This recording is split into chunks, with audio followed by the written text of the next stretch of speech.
Hey, what's going on, y'all? We're going to talk about police discretionary powers. So, in the US, peace officers enjoy what is known to be extraordinary discretionary powers to draw reasonable inferences in response to the totality of the circumstances, which basically translates into a peace officer's opinion in the interpretation of law. Right? Or a situation. This also deals with situational awareness and in accordance with a peace officer's training. Keep in mind that in the U.S., education and training requirements for peace officers are minimal by comparison to countries such as Germany, for example. And many peace officers circumvent academy training by becoming reserve deputies, during which they receive on-the-job training, which is then put forth towards their academy training. And that's kind of a loophole, similar to how we have loopholes in gun laws in the U.S. So, for all those folks out there wondering about the policing for profit in America, which is a revenue generation model that especially targets minority groups, and how that's possible, that's why. Okay, because police officers or peace officers have these extraordinary discretionary powers. Anybody that's worked public safety and or law enforcement is familiar with the term err on the side of safety, right? And de-escalation, okay? And that's something peace officers go over in their training. You're supposed to be a professional in that, as such relates to de-escalating, or on the side of safety. We also have a term known as community-oriented policing, which is a kind of reference guide developed by the U.S. Department of Justice for police agencies for the purpose of community-oriented policing. And what are cops? Peace officers, right? They're there to keep the peace in response to disorder. Okay? And I would say that a police agency's job is to deter crime. They're there as a deterrent. Okay? They're not there to be proactive, but rather reactive. Most police work is reactive. They react, right? They respond to calls. Okay, that's reactive policing, right? And there's proactive policing where peace officers patrol and basically observe and report, right? That's more proactive than reactive. As such, deals with police when they're called out in response to a situation. But the point being is that discretionary powers that police have in the United States are extraordinary and very dangerous, in my opinion, especially so because we have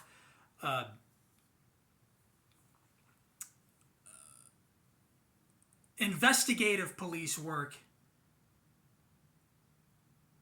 that's combined with traffic control, right? I mean, that's really where the problem is. If you were to ask me and say, hey, where's the problem in policing?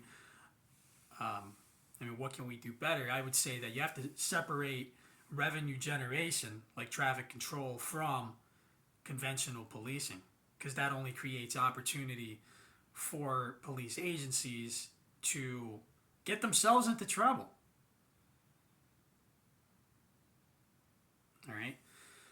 And so when peace officers undergo their peace officer certified training, upon successful completion, they also attend agency training. They get training in their department, right? On the job training.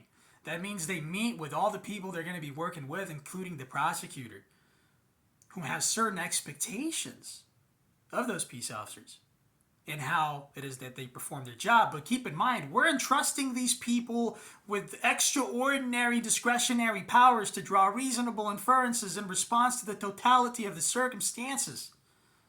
All right? So if we can't trust these people to do their job based on the kind of state certified training that we're providing these candidates with, we can't really trust them to do their job now, can we? Because now we have to rely on agency training to kind of interpret their peace officer certified training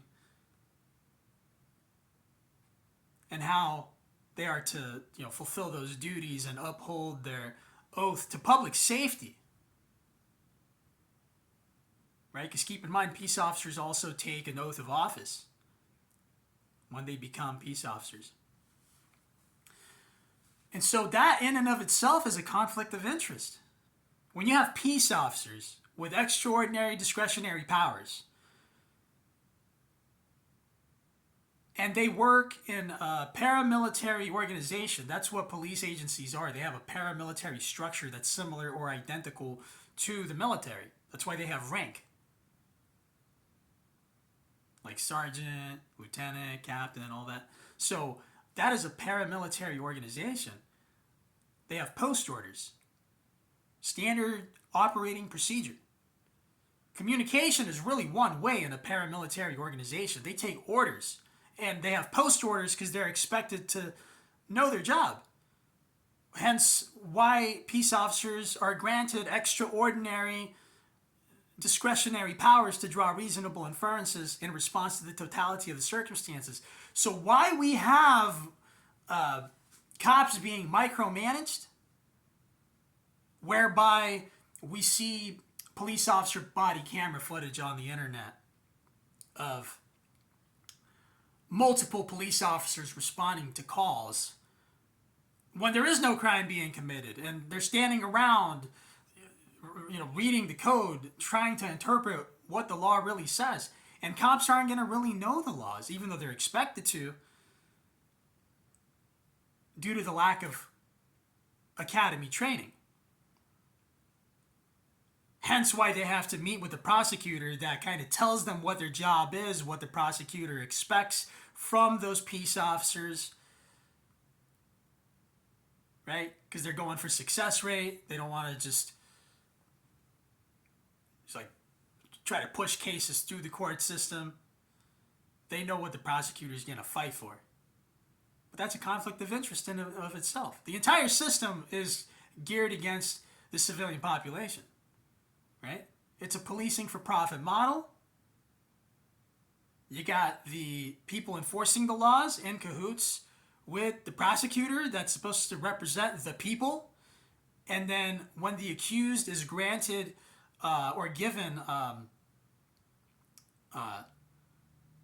a public defender, they're provided defense when they cannot afford a defense of their own. That person also works for the same people as the prosecutor and the law enforcement officials that enforce the laws. So that's why we have a broken criminal justice system. That's why it's a policing for profit model.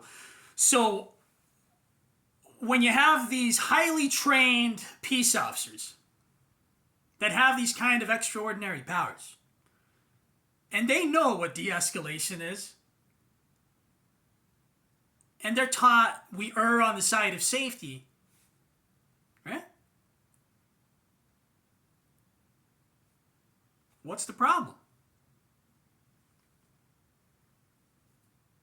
Because they have certain expectations that must be met within their organizational structure.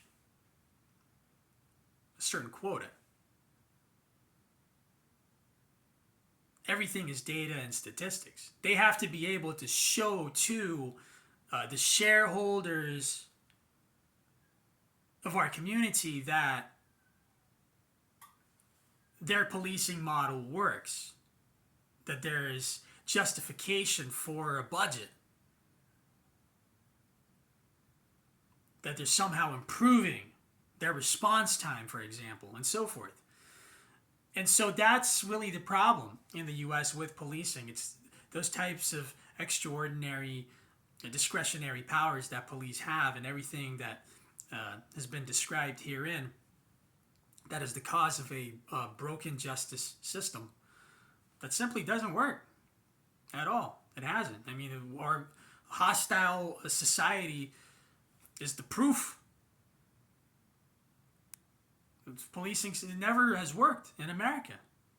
It's always selectively targeted certain types of folks based on social status, which is directly correlated to either race, color, creed, national origin, or in other words, being a minority.